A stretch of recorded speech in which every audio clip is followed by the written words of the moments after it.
Welcome to everybody. This is a new thing for BBAR Podcast, but over the last few series, I haven't really spent a lot of time to reflect on the people that have been on the pod. And I think it's really important because quite often, especially actually in the last little while, as I've been listening back to the last series, I was like, this story really resonated with me for a certain reason.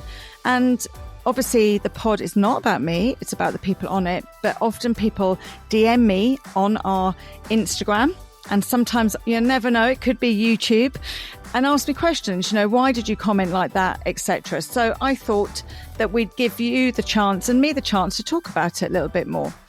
So we're going to start here. I loved recording this episode with Sinead. What a fabulous lady. And my God, if ever I get nervous, and quite often I do before I actually meet with somebody, and I've watched Sinead for ages, but can I just tell you, she is exactly who you see. She's really kind, has a lovely manner about her, and you can see why, because when she told her story that day and she spoke about her family and her parents and their values, then you can really understand how she's turned out like she has, because her Mum and Dad obviously had a huge influence on her. They sound like amazing people. And obviously the part of her story when she talks about her dad and the loss really did resonate with me. And the reason being, obviously, because I've lost my dad. And we all have different relationships with our parents. And more than often on this pod, we're talking about those relationships because they make us who we are and have a big part to play in that for most of us, not all of us, but for most. So her story of her loss of dad really resonated with me because obviously I moved out of my home quite young. So moving to Ireland 26 years ago, obviously going back and forth to Wales, I say me and my dad had a different kind of relationship. We would battle a lot. A lot of people say that I'm very much like him. I don't agree still to the day. I think my older sister is the epitome of my father. However, I do have his entrepreneurial piece because he was an entrepreneur himself. And we often speak in the pod and seeing, you can be it if you see it. I loved watching my mum and dad as business people. They were exceptional grafters. When we talk about grafting and the word grit, all I see is the picture of them. Were they hyper successful? No, they worked their bollocks off for their whole life. And where did it get them?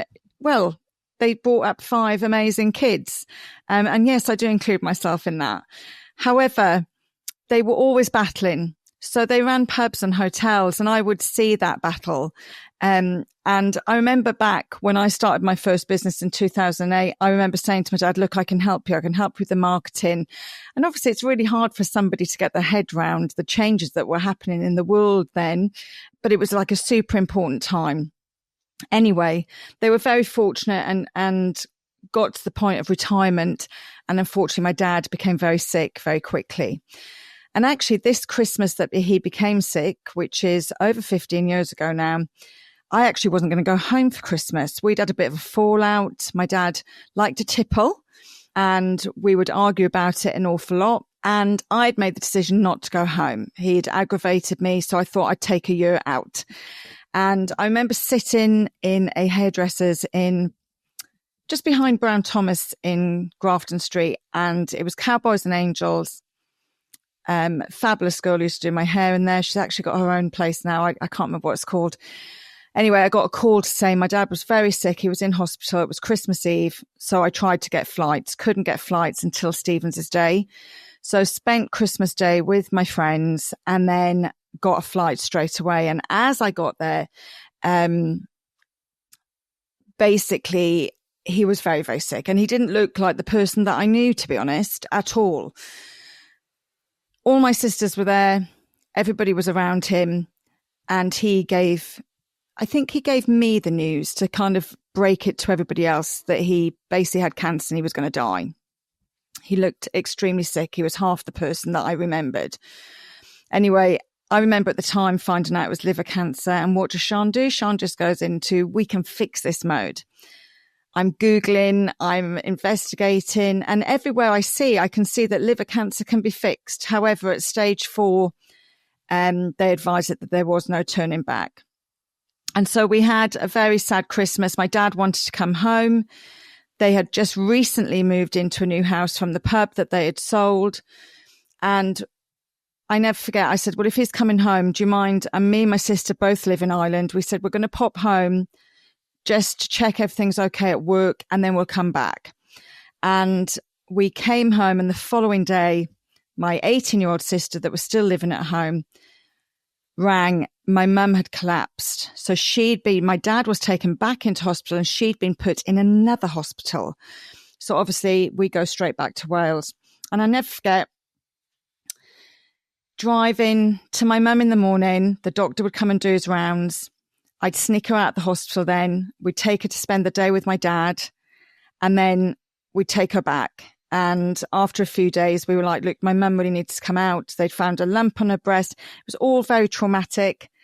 And actually, for me to even speak about it, I have to speak quite quickly and get through the story. But what I would say is, like, I was always scared of someone dying, but I never was after that, because my dad obviously was very sick. Everybody was looking after him. He had all the people that he loved were all around him. Everybody was together. My mum thankfully got out of hospital about 48 hours before he passed, and me and her, I took her home to sleep. And we went into the hospital to take over for my two sisters that had spent the night there. And I remember at that point realising that he didn't have much time. And I remember ringing my sisters and saying, you need to come back. And they didn't make it.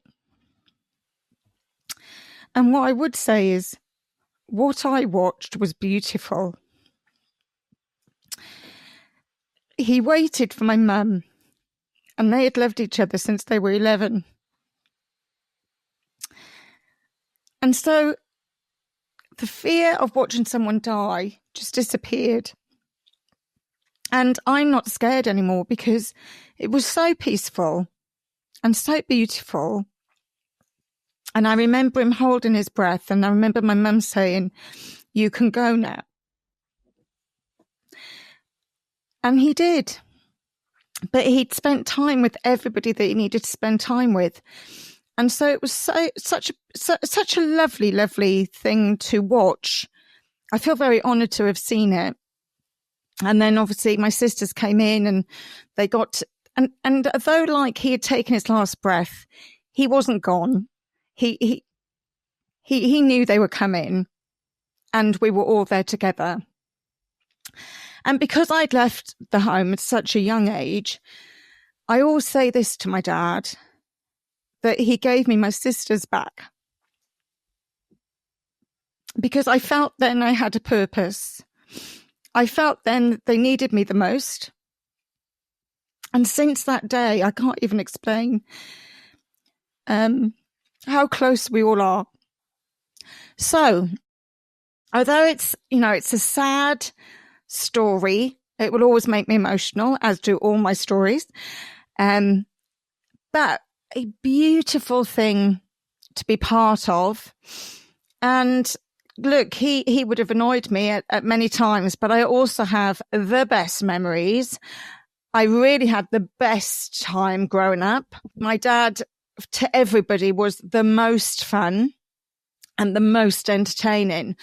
So yeah, it was really, as I was listening back to Sinead's pod, it made me sad, but also made me really smile, because she speaks a lot about how that has changed her. And I know it definitely changed me. And it's so weird. It was my first experience of grief, certainly my first ever experience of seeing somebody pass away.